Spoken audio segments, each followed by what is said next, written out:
Today's conversation piece. Pretty love, soft touch. There's always something interesting on a run.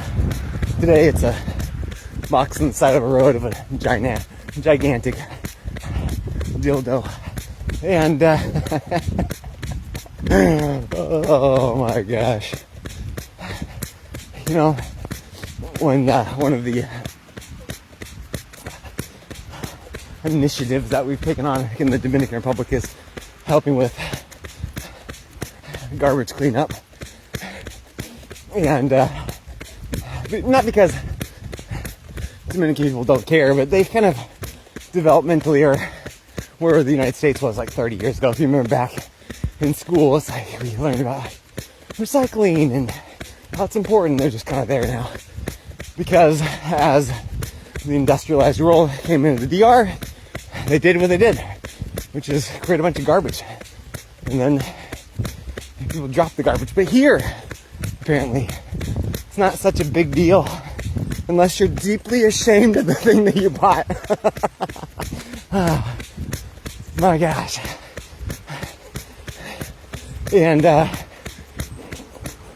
gentle love, soft touch. Which is the opposite of what running in the rain is and feels like. And this is the conversation piece that came to me last night as I was doing my sprint drills in the dark around Lake Loma. It was like 5 o'clock because that was the time of the day that it worked. And did I want to do it? No. But I committed to doing it for my training for hitting my goal of running the sub 255 marathon on New Year's Eve. So I did it. I really did not want to. It was cold. And I couldn't help but ponder the question of like, what are you afraid of? You know, I had so many conversations with people like through the pandemic, and I get random people that are like will message me, like people I don't even think I maybe met like once, and then haven't talked to them since, you know, like I lived in Iowa, and they'll message me and they'll be like, you know, my wife and I just want to let you know that we fully support you and your mission and what your family's doing and your fight against the state and how they neurologically damaged all the children under their supervision. And they don't say it that way, but that's what I say. And also can measure and prove, and which leads to the thing that is coming up in January, which is a Superior Court hearing. Because the pandemic may have come and gone for most of you, but if you notice within yourself, you have like a resting level of anxiety or like a defensiveness, the ability to like just need to guard yourself, or just like a level of like exhaustion all the time, it's because your fear centers of your brain have become overdeveloped. And you got a free workout. Not even get a free workout. You pay taxes for it during the pandemic, because simply covering the faces of everybody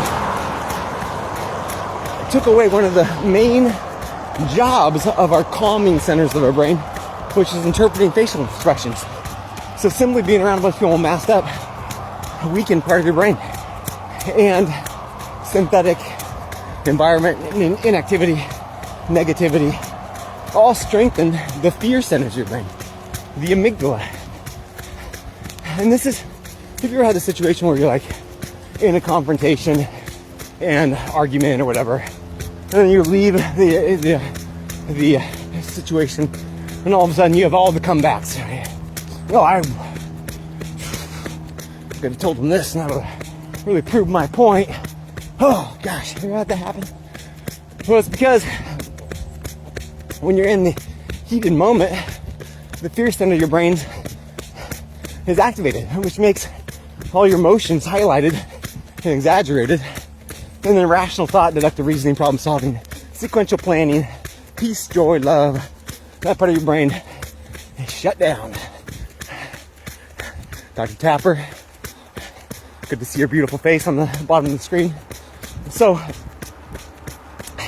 the common conversation piece is when I talk to people and they say, "I'm so thankful that you stood up, the good fight, and pose these things. I never believed in it, but I did it anyways." And my question is why?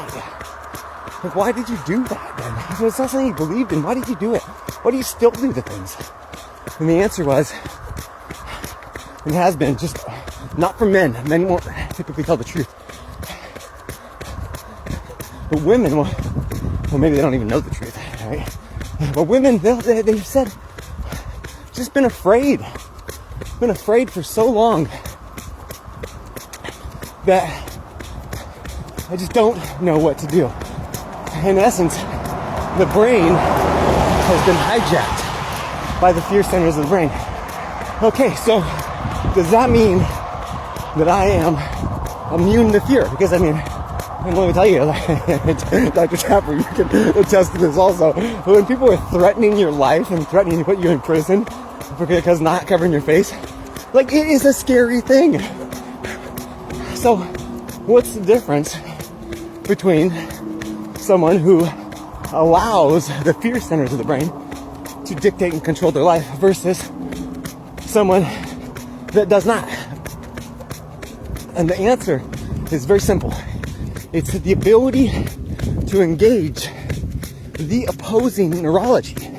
Because the amygdala is on the back of the brain, right at the receptor of the spinal cord.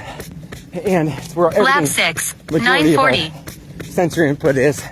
And the prefrontal cortex is here, which is what's referred to as the God center of our brain, which is made in God's image. And I talked about this yesterday with my wife, with Tanya, is one way to keep that prefrontal cortex engaged is to basically ultimatum yourself and then maintain the ultimatum. So for me, and I still thoroughly believe this, and I would say this to any judge, the idea that a piece of fabric was stopping the aerosolized virus is a joke. Sorry if you believed it. It is a joke. It is the equivalent of thinking that underwear stops a fart. You can do a little study on this. Have you ever smelled a fart with people in front of you wearing pants and underwear? Yes, aka not just one layer doesn't stop a fart. 2 layers don't stop a fart. And fart particles are way bigger than viruses. So I had this belief system, and it's based in what I call reality, in facts and science, basic understanding. So in my brain, the belief system was, this is a joke, right? Now I can understand the majority of people have their medical doctors who are their source of security, safety, life, knowledge. And they were saying something different. This is serious. Now you can start to understand how the amygdala start to get engaged. One part of the brain, joke. Other part of the brain, this is serious.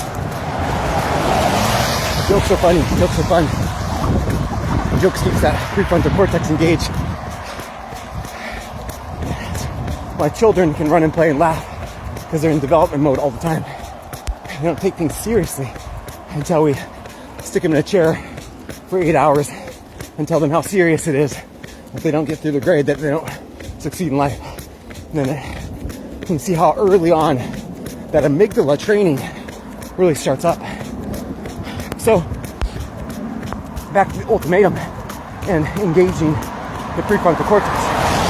So I made the mistake of telling my wife, this is an absolute joke, and there is no way I am doing this. And there's no way I'm going to teach my kids that if someone threatens you enough, you do what they say. No way, especially my daughter. Are you kidding me right now?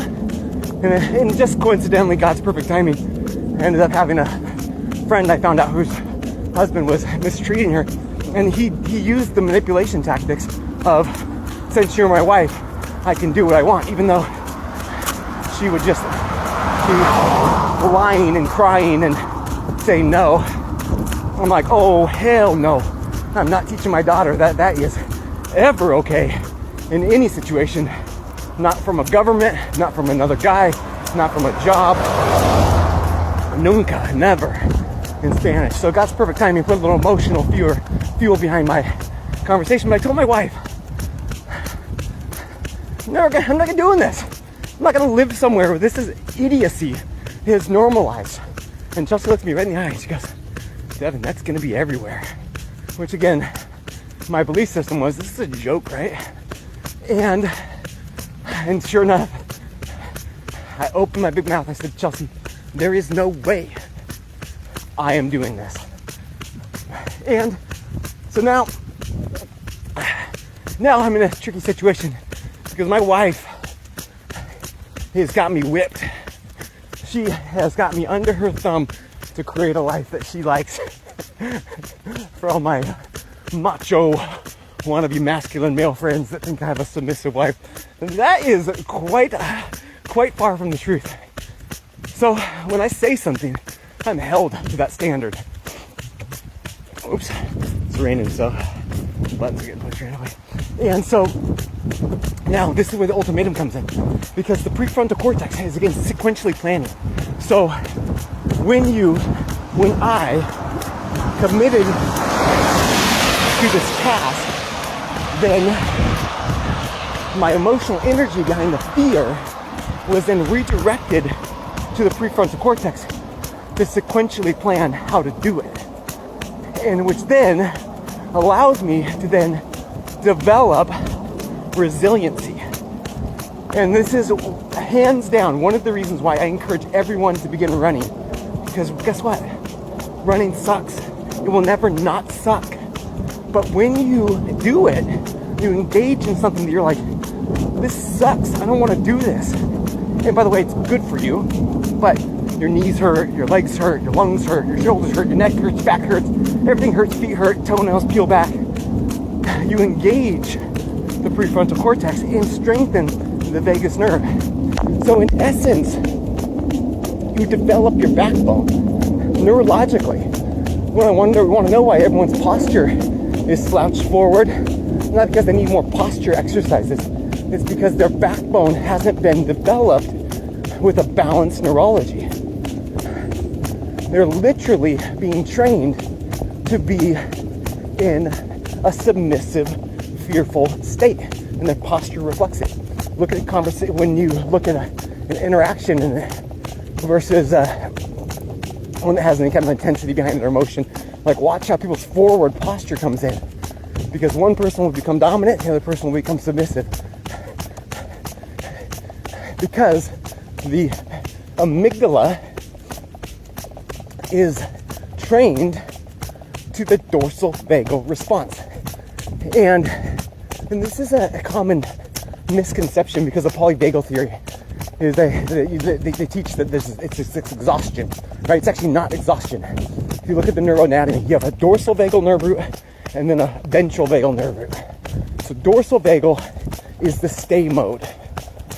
So when you activate the amygdala and the dorsal vagal nerve root becomes strengthened, it's reinforcing a survival tendency to stay. So what do you do when you stay? You conserve energy. How do you do that? You store fat. So how do you do that? You down-regulate metabolism. So if you got a gut, if you're overweight, if you're inflamed, you've got to shed a few pounds, it's not because of anything other than you have an overdeveloped dorsal vagal nervous system response, stay mode. Okay, so now stay mode stays engaged long enough, get fatter as the years go on, you blame blame old age, blame bad food, blame Trump, I don't know, blame whoever. And then you end up getting sick, and then you end up then going to your medical doctor, and then they become your savior, whatever it is. But make no doubt about it, if your body is unable to loosen up, relax, heal, it's because that dorsal vagal response is telling you to stay. And then it's just looking for a reason. I got this injury that just won't heal. The question is, why won't it heal? It's because you're not in healing mode. You're in a patching mode. So patching doesn't take much energy. Patching is replacing collagen fiber with sclerotic type fiber with scar tissue, developing adhesions. So what do? Do the thing that sucks, which is running in order to engage the ventral vagal nerve, also engages the prefrontal cortex, and then understanding what happens second is the thing where so many people fall short because we perceive pain to be bad. But again, brain creates power, power is then sent to your body to repair itself, then increase your power, you increase your capacity to heal.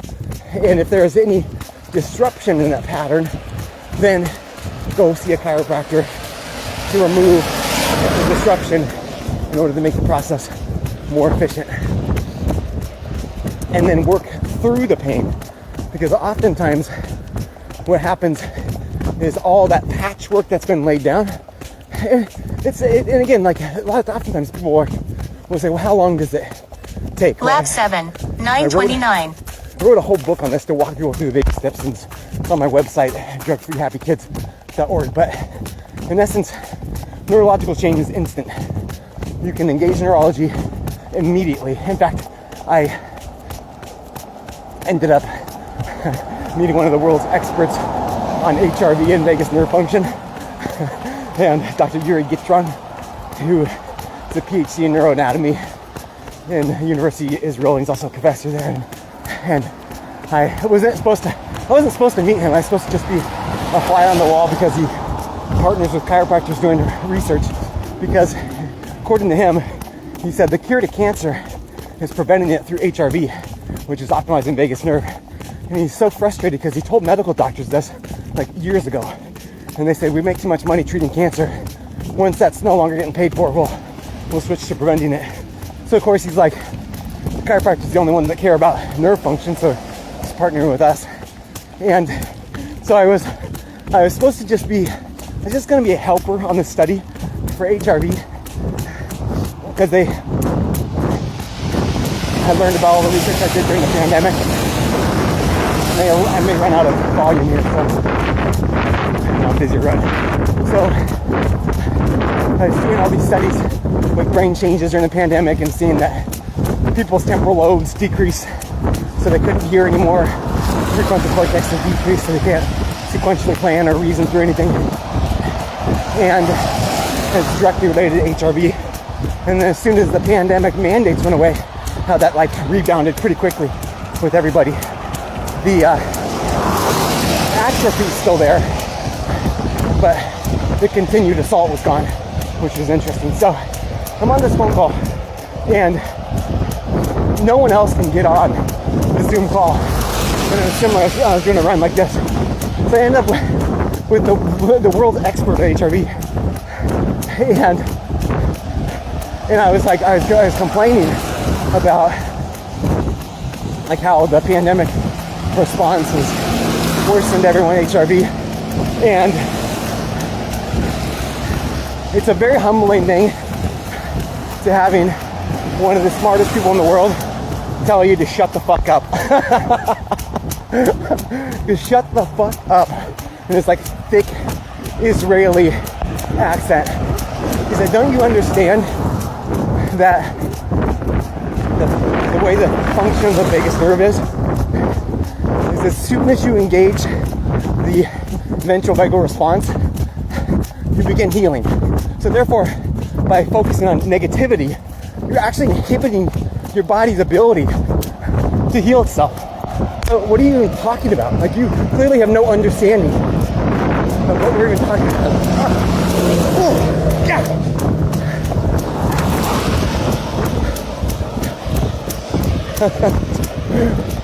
Oh, geez. So instantly, how fast can things change? Instantly.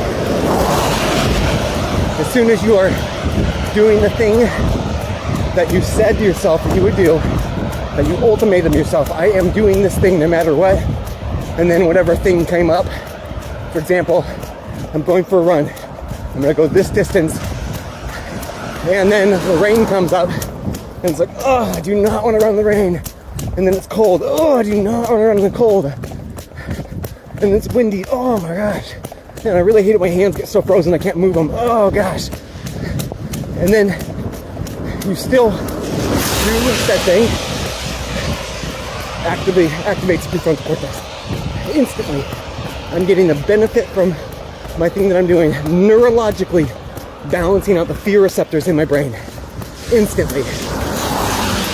Okay, so then, second part of this. So how fast? What's the answer in this question? How fast do changes occur? Instantly, neurologically. Balancing out neuroanatomy.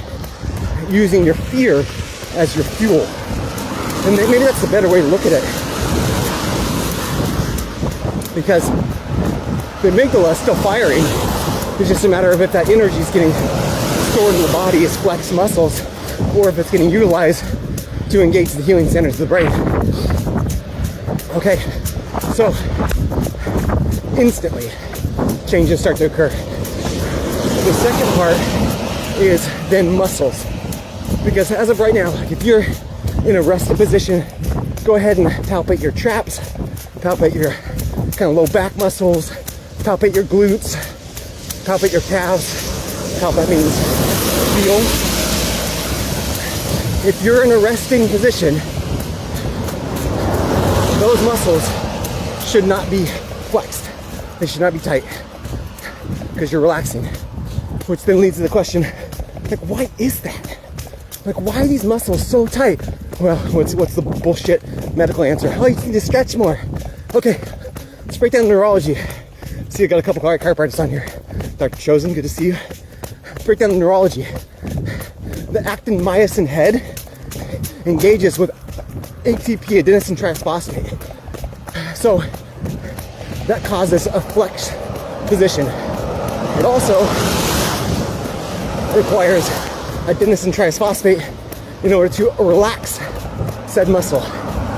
So when the fear centers of the brain, the amygdala, are engaged, it systemically turns on the traps, sternocleidomastoid muscles, calves, low back, and then also your glutes to guard in that forward flex position to get you ready for two things. Either A, take a beating, or B, to run. So, how does stretching engage adenosine triphosphate? It doesn't. It's a neurological on-off switch. So, and this is so predictable. Almost a quiet road if you're following me still. This is so predictable that when we die, our brain no longer creates electricity, and then our body goes into a status at a specific timeline from head, trunk, legs of what's called rigor mortis. So rigor mortis is simply the inability for your body to relax because it no longer has electricity from the brain. So the whole body flexes, which is counterintuitive. You think of it like, okay, flexing takes work, it takes effort, right? But when you die, your whole body flexes. It's because there is not a simple understanding of relaxation and stretch and flexing. There is flexing, engaging, and then healing. Okay? Relaxation is a higher energetically active state than flexing, because that is where your brain converts trauma, damage into strength. I'm gonna say that again. Relaxation is a higher energetic state because that is where your brain uses more electricity to convert damage into strength. Okay, so when someone, again, talking to my chiropractic friends right now, when you adjust somebody and their body relaxes, it's because you just immediately converted their damaged area to strength. Not help repair an injury, converted damage to strength. Okay, so leading into muscle changes now, because this essence, this flex position that you're stuck in makes sense, because if you look around your environment right now, how much of your environment is synthetic, how much of your day is inactive, and how much of your day is surrounded by negativity. Oh shoot. It makes sense that part of our neuroanatomy is so strong. It makes sense that when the pandemic first hit, and everyone's like, this is a joke, right? Lap 8, 9/11. As soon as they sat them in their house, inactive, and then flooded them with negativity, all of a sudden, this is a joke turned into like, this is serious, right? And that fight or flight stress position becomes turned on. So it's good to understand how long does it take to then start to balance out the muscle part of that equation. Because again, prefrontal cortex engagement, instant. How long does it last for? 20 minutes. Okay, so you do get adjusted. This is research coming out of Dr. Heidi Havoc's office in New Zealand Chiropractic College. Showed that there's engagement of the prefrontal cortex at 20-25 minutes. And from what I found, it's the same with yoga, and also running's a little bit longer. The runner's high is a couple hours, but 20 minutes to a couple hours. So that's how long it lasts for. So when people say, how long does the chiropractic adjustment last? How long does it stay there? It doesn't stay there. You switch a circuit breaker that immediately got blown, and the brain changes over the next 25 minutes. And so how long does it take to get muscles to change? Cody, I see you type there. My phone's all rainy and I can't read it. So it takes 8 weeks for motor patterns to begin to change. It takes 8 weeks for hypertrophy or growing the muscles in order to then change. Because all those muscles that have been flexed on, now the opposing muscles have to turn on. Okay, and this is where a lot of people get fixated on the I gotta stretch and strengthen, because it is important. However, it is not primary. The primary thing is balancing out the brain neuroanatomy, and this is like physical therapy makes bank focusing on the second step without balancing out the neuroanatomy. That's why oftentimes, and people love it, right? You stretch them and do exercises with them, and they're like, oh, they really care because they did all the stuff with me and they're touching me and working me through things. It's all good. They love it. However, it is not the source of their dysfunction. The source of their fear is the imbalance within the brain of that exaggerated, overactive amygdala. So stretching, strengthening is simply is acting on the motor aspect. But here's the thing that's crazy, is that when you simply continue to then engage the prefrontal cortex, and for me, the things that I like to get the most bang on my buck. So basically running and yoga are the two things that work on these first two steps. As your body will start to balance itself out. So rather than chasing this idea like, okay, I gotta strengthen this, gotta stretch this, gotta do this, which then again kind of goes into guesswork, right?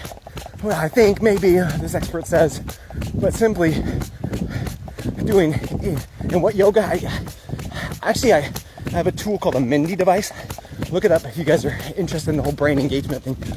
It's this band that you put on your forehead, and it measures blood flow to the prefrontal cortex. So this sucker, it's like this app on your phone, and it's a ball, and so when the blood flow increases to the prefrontal cortex, then the ball starts to rise up. And I got this thing, and I'm like, I can't get this. It like doesn't move. Like Chelsea puts it on, it goes up to the roof. Like Beckett, my son, who is if he was in public education, they would have tried to medicate him a long time ago because he is so high energy and like just so creative. And but the whole focus thing is not quite there for any extended period of time. If we put that thing on him, it's like, my God, it's like, I mean, like through the roof. I thought it was broken because like just shoots up 1,000%. And which again, you know, I was trained by, you know, my life growing up and the whole, even though I like fight the whole like sitting kids in desks and tell them to do the work, it's like, that's not good. It's like still my thing is like, that could do your work, right? But then when I realized, put this device on his brain and all of a sudden just shoots up through the roof, it's like, oh shoot, that's actually his advanced part of his brain. So really don't want to inhibit that, you know. And again, it'd be one thing if there wasn't data, but the data is there. So 8 weeks to start to then engage the opposite centers of the muscles. Relax the muscles that are contracted. Oh no, it went away. Oh, there we go, get back. And continue to develop strength in the atrophied parts by simply moving. And so for as like chiropractors concerned, this is really helpful with care planning, because if someone's looking to heal from an injury, realize that's like the injury is the byproduct from patch mode, developing adhesion, scar tissue, and finally something just ripped. So it's like it really at minimum, in order to start to balance out those motor patterns, it's 8 weeks of consistent engagement of the prefrontal cortex. So if you notice, I'm running alone right now. So given the fact that what we know we have to do, which is the thing that sucks, knowing that most people aren't going to do the thing that sucks until it becomes cool, and then they will. Most people aren't going to ultimatum themselves because we built a life of comfort. Just know your patients aren't going to be doing the things that are going to be balancing out the neuroanatomy. So the 8 weeks is optimistic for healing. Sure, you can stretch them. We can rub out their adhesions, and they'll feel better, and then they'll re-injure themselves in 3 months, guaranteed. Because the healing centers of the brain still aren't able to talk to that part of the body. So then, still hitting on the conversation of how long does it take? It actually takes 2 years for ligamentous structures to truly stabilize the healing process. Plus, because they're avascular, take for freaking ever to heal. So all of those muscles that have been developing adhesions are attached to ligaments and tendons, and then the ligaments don't have any muscular attachment. You can see this is, in essence, the root of why everyone is stuck in a fear response. Because that anatomy is very strong. And from my observation, what it appears is that guys, we are expected to be strong and expected to be smart. So let me ask the question. Is it possible to be strong if your brain is stuck on conserve energy, hunker down, non-healing mode? Is it possible to be strong if your brain is unable to then convert injury into strength?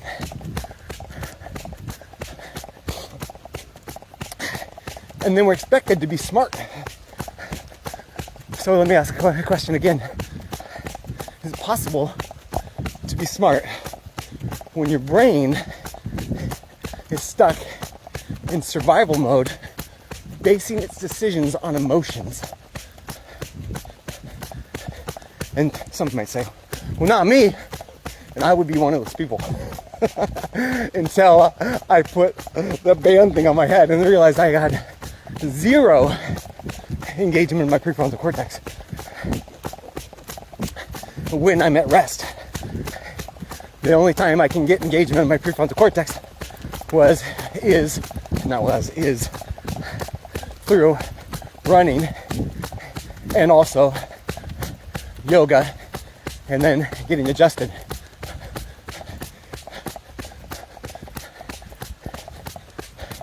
Food for thought.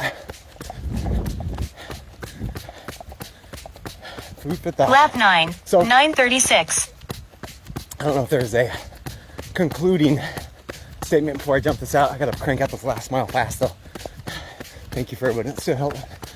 Stayed with me this whole very cold and my hands are pretty much frozen run, but given the fact there's people on the screen, it takes my mind away from it, which maybe is the takeaway, is that if you'd like to be strong, develop a backbone, have peace in the process, find a friend that'll do sucky things with you to engage the neuroanatomy,